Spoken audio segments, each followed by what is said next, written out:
What's happening, my beautiful people? My name is Mike LaBelle, and today, my friends, we have a weekend league recap. We're calling this the Untradables because everyone in the starting 11 is just that, untradeable. Could be the free team, but we know better, especially when you're looking at SBCs and different investments that were made, even the time that you put in, some of the rewards that you receive on the back end. Are we on the same page? And I've decided if you would like a video talking about going from Elite 3 to maybe Elite 1 or even top 100, what's the difference if you're consistently in this grouping? Drop a like on this video. And I might even rewind the time. We made one gold to Elite, but I feel as if I'm obligated to also make a push talking to guys that just get into the weekend league or are struggling. If you're in the silver zone, we can go over some of the different ways that you can improve your results to get you into the next tier. Speaking of tiers, that was a drum roll, baby. Welcome officially to the FIFA school. So many of you ask me about lessons or tips, advice,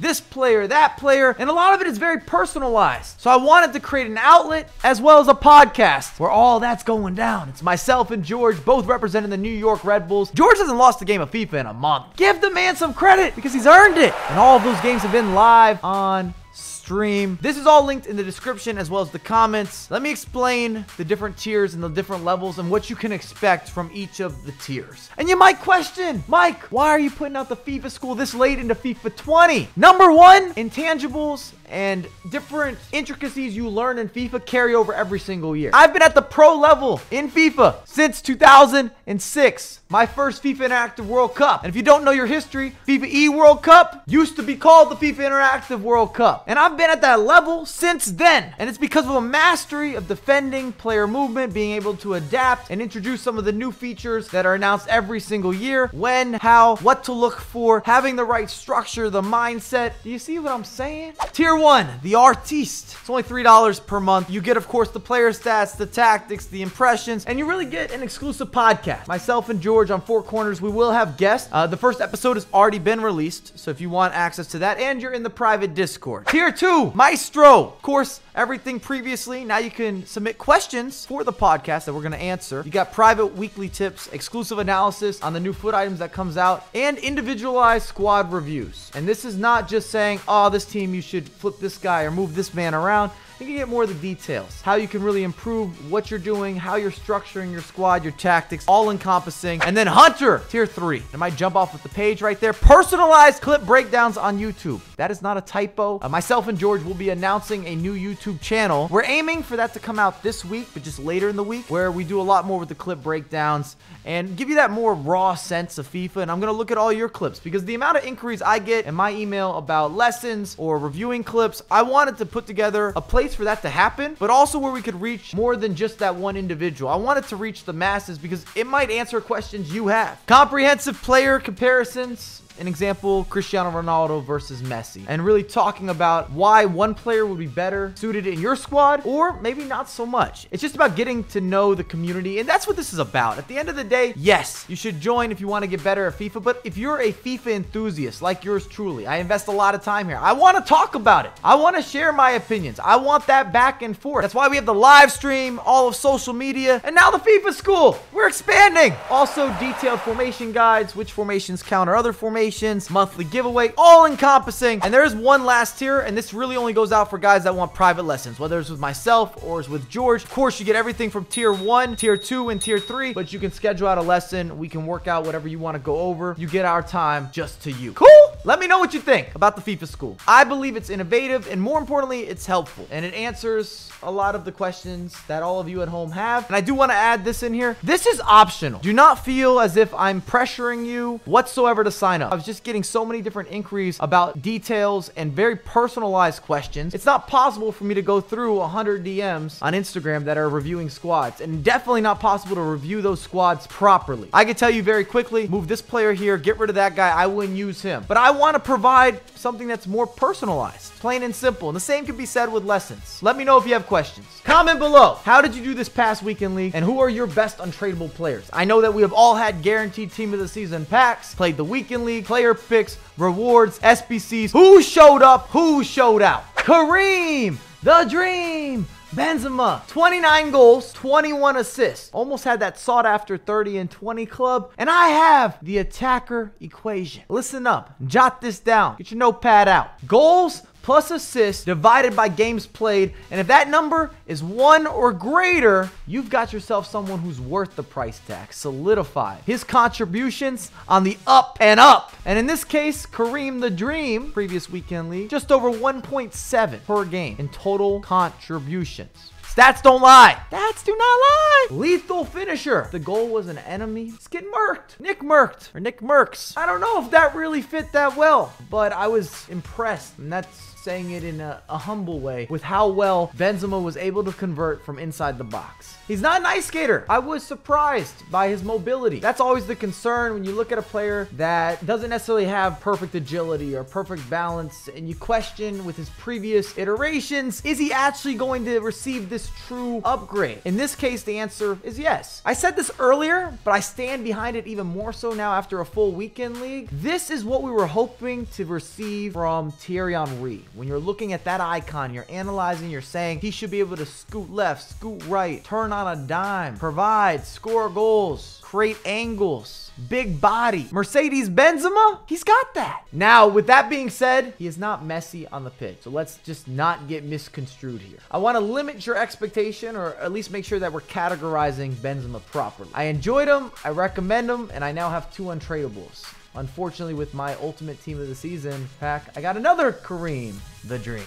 Mertens, 25 goals, 21 assists. And I didn't mention this yet, but I played a 4-4-2. If you're confused as to why their positions are maybe offset, we had Benzema was a center mid, but that's only for chemistry. You go into the match, you swap formations, you get the idea. First off, worth the SBC. Not the cheapest SBC. It's going to cost you some stacks. You're going to have to pay something, but he's the real deal. Not fabricated, not counterfeit, not aging. A lot of people forget Mertens is well over 30 now. 32? Hold on. Let me get a stat check. 33 years young, just relentless with agile turns, high-low work rates. He's got good movement. And in a game where your offensive awareness, the AI in general, can leave you asking for more. And that's saying it nicely. Mertens was pretty good quality with the positioning. Also has this swerve with his shot selection. And a lot of players don't have access to finding this additional oomph, where you have a little more dip, a little more movement. It's the Eusebio, the Cruyff, the Lewandowski. Not everyone has access to pull from wherever that's sitting and be able to figure it out on the virtual pitch. I scored a couple of volleys that I could definitely put together a highlight mix. Ball is life. A weird downside with Mertens, even though he has 90 stamina, I felt like towards the end of matches, he started to run out of gas a little bit. The tank wasn't quite that full. I would say it felt more like an 80, 82, 83 area for the stamina. Around 70th minute, 75th minute. It's not that he loses a step, but he's not going to last as long. His fatigue's not there. Fakir, not going to be a big stat room stuffer, but he also plays as an outside midfielder for me in the 4-4-2. It's not his job. It's not his obligation. And he is weekend league solidified. I've used him multiple weekends now. I know what I'm gonna get. It's like when you call a plumber, he fixes the toilet. That's what he's supposed to do. Well, Fakir, he's a clutch plumber. I don't think I'd go as far as calling him a mainstreamer such as Mario, but maybe he could fit into that Luigi category. A support actor. He's not scared of some dirty pipes. You get the same performance regardless of the scenario. That's a professional. Chucky Lozano, the birthday edition. He only had 4 goals and 6 assists, and his output would have been the same, statistically speaking, if I played him as a super sub. This is a reminder that your favorite snack might not also be your favorite meal. You might enjoy 1 bowl of Cinnamon Toast Crunch, but maybe not 4 or 5 consecutively. 3 Oreos could be the sweet spot, but what about 10, 12, 15, 20? 1 piece of cake, but not the entire cake. Clearly, I'm recording around dinner time. Anytime I start hitting the food analogies, it should just tell you at home that I'm starting to get hungry. That's where my mind's at. FIFA and food. Food and FIFA. I'm gonna bring up Ryan Kent in this example as well. One of the greatest, untouchable, undeniable super subs, similar to Chucky Lozano. But as a starter, you wouldn't view him the same. He doesn't have that presence He doesn't strike fear. He also is human. He's going to get tired. Just a lot more normality as a winger or as a striker, whatever his attacking role may be. Chucky, similar to Ryan Kent, they lose that golden touch, that aura, that sense of being able to do anything. Limitless. This is before they took the pill. Solid as a starter. I'm not here to knock them or discredit them, but you just get a different level and a different output, especially for the minutes being played as a super sub. Nainggolan. The Belgium gangster. If he was in a mob or he was a part of a gang, this would be your soldier, your collector. You got a FIFA debt, you would send Nainggolan to collect. He'll meet you at the door, baseball bat in hand, smoking a cigarette, saying, yes, I break legs on the pitch, I break legs off the pitch. This guy owes me some money, Raja. Can you take care of it? Easy street, no problem, not second guessing. Give me the address, show me the location. I'm pulling up. Crunching tackles, unapologetic. I really enjoy using Nainggolan. One of the best players from Team of the Season Serie A release, and I'm happy that I got him in a player pick and was able to use him in this challenge. Definitely contributed to being an elite performer. We actually ended up with way too many center mids. I wish we had more attackers or even more defenders that fit into the untradeable category that were at this top tier, this upper echelon. Dirty De Jong, and I enjoy talking about him. 12 goals, 10 assists every single weekend league. He is better than good. Insert a superlative here. Give him a compliment. Give him a tip. No matter what happens, regardless of results, I'm always in the same category where he gives me about 10 goals and 10 assists. He dominates the midfield. He's probably in my top 5 midfielders in FIFA 20 in general. I was using his team of the year beforehand, then went to the team of the season. Happy to have him as untradeable. Just been a real pleasure. And I'm going to make that video talking about the best midfielders, but I have a feeling that he's going to be somewhere in that top 5. He's got to be, surely. Where would you rank De Jong? He's got that extra gear. Not top gear. He's beyond being an asset. We could compare him to Nainggolan. Both of them come in as these premium quality central midfielders. Defensively, they'd be similar. However, the way that De Jong finds space, finds the runs, makes the attacking maneuvers, his turning is better than Nainggolan. He has the 4-star skill moves. He scores goals every weekend that surprise me. To go with the automatic finishes, whether it's a volley or it's a crazy cross or a takedown, comes off his chest, hits his shoulder, breaks up the play, lunges in. Just that extra gear. He finds it. Vroom, vroom, vroom, vroom. Have I ruined that for you? I might have ruined that a little bit. He's an organic. De Jong the vegan. He should have his own strain. I don't smoke, but if I did and De Jong was an option, I would consider it. Defense. Semedo. Really enjoyed using Semedo, so hear me out, earlier in the year. But at this point, with the releases that we have, for fullbacks, the options, the quality, the complete package, the ratings, the statistical allocation, you can do better. And it's not that he's necessarily going to be a liability, not going to cost you a bunch of games, but if you're expecting to finish in the elite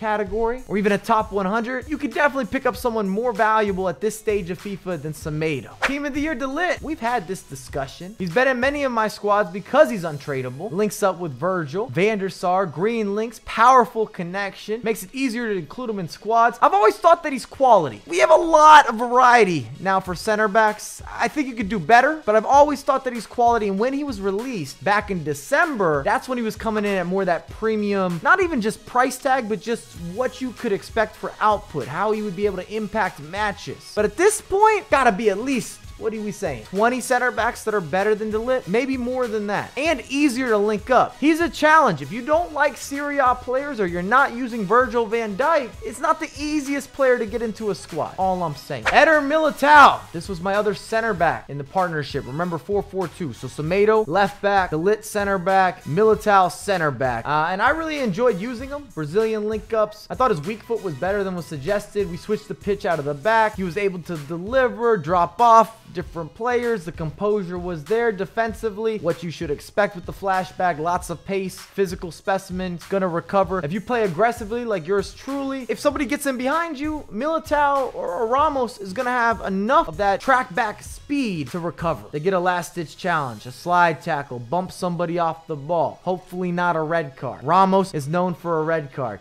I may have picked up a couple red cards this weekend with Ramos. I earned them, though. I earned them. And that brings me to Sergio Ramos. Him and De Jong might be my best untradeables this year with where they end up being. They're endgame. I don't need anyone else. After you use the right back Ramos, everyone was waiting for this team of the season. slight upgrades, and he's got everything you could ask for in terms of a defender. The turning is there, the agility is there, the balance. He's strong, wins the headers, he jumps well. I like him a lot personally because I want to pressure and take risks. If you're someone who gambles with your defense, Ramos might be the best defender in the game if you're going to take chances, if you're going to go for risk to reward, if you want to play with more anticipation. You like that double team, the quick pressure, the bait and switch, the back and forth, all encompassing. Van der Sar, we've talked about him enough. If you want to hear me discuss the top 10 goalkeepers, that video is live on the YouTube channel. I suggest that, but we're not going to spend too much time here. In recap, what did you think of the team, the experience? I finished elite. Feel that I actually underperformed with this squad because we had such a great start. All the games were live streamed on Twitch. If you want to watch that back, if you want to join the conversation, if you want to be there for the back and forth as everything unfolds ahead of the curve. And there are 4 players that I would have liked to replace this weekend. Are you ready? Semedo, I just got better options. I even have better untradeable options. I had Davies on the bench, Robertson on the bench. Couldn't fit him into the team because I couldn't find the chemistry. Team of the year, DeLit. It's not that he can't do the job, but I want to be excited. Maybe I've just played with him too much, and I felt that he's consistent, and he's got a certain level of reliability, but he doesn't feel special. That's the best way I could describe him. Something's missing. Something small, something's missing. And we might have more variety for top tier center backs than any other position in this year's installment. Fekir, rather have as a super sub. I talked about him being a professional plumber. I just want him in a different role, and the same could be said for Chucky Lozano. It's not that I want to eliminate him or not use them or that I don't think they have value, but I can find a better starter. Fekir at best is a spot starter. If you were maybe running multiple teams in the weekend league or you need someone to fill in, Chucky I wouldn't even put into that role because you could get such a better performance from him if he comes in the 60th or the 70th. It's as if EA wrote something into the code and said Chucky can do it. We've given him a gift. The FIFA gods from Mexico has said this is our guy. Bring him in off the bench. Watch the magician put on a show. Thanks again for watching. If you enjoyed it, make sure to drop a like and let me know what you think of the FIFA School. It's a brand new initiative. I'm really proud to put this together properly with George. We took our time and I'm looking forward to a lot of your feedback, the back and forth, and most importantly, you guys improving at FIFA and us building out the FIFA School community. But I have a lot more content coming for you ASAP.